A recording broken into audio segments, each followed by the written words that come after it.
Bienvenue dans Feu de connaissance, le podcast qui éclaire les arcanes de la connaissance administrative à travers l'actualité. Alors que la COP 28 vient de se terminer, je vais tout d'abord vous résumer l'accord adopté à Dubaï et vous expliquer dans un second temps le rôle et le fonctionnement de cette conférence des parties.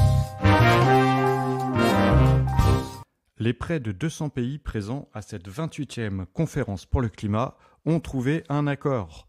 Adopté à l'unanimité, il mentionne pour la première fois l'objectif d'une sortie des énergies fossiles.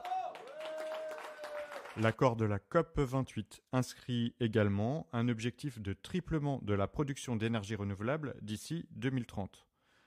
Dans le même temps, les États se sont également engagés à doubler leurs efforts en matière d'efficacité énergétique, un terme qui désigne le rapport entre la quantité d'énergie produite et l'énergie consommée. En parallèle, l'accord évoque également l'innovation technologique, avec pour objectif de limiter les émissions de gaz à effet de serre.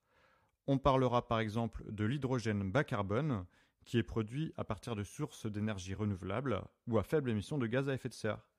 Il peut être utilisé pour différents usages, comme le carburant ou les procédés industriels.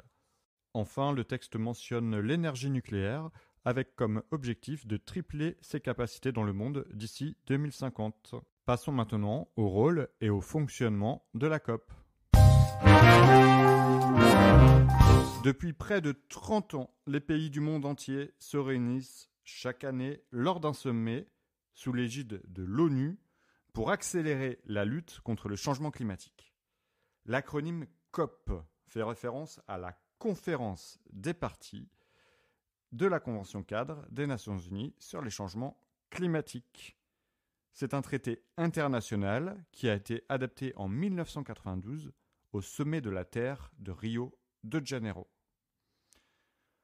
Il reconnaît l'existence d'un changement climatique d'origine humaine et donne aux pays industrialisés le primat de la responsabilité pour lutter contre ce phénomène.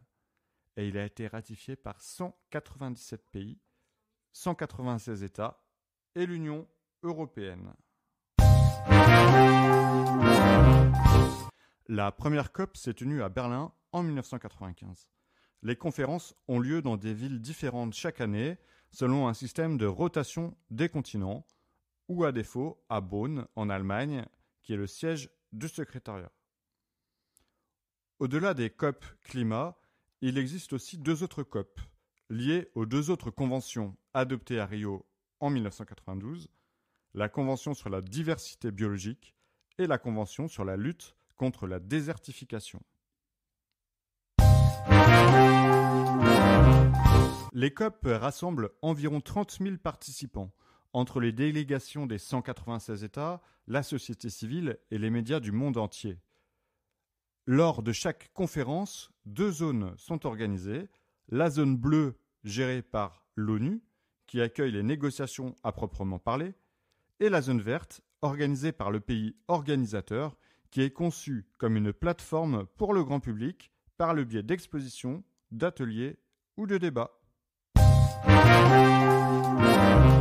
Après la COP 1 de Berlin, la COP 3, organisée au Japon en 1997, a vu l'adoption du protocole de Kyoto, premier traité juridiquement contraignant.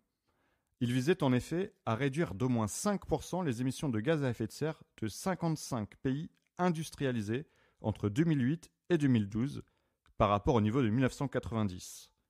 La COP 15, organisée à Copenhague en 2009, avait, elle, pour ambition de renégocier un accord sur le climat, concernant cette fois les pays industrialisés comme ceux en développement, mais elle s'est soldée par un échec.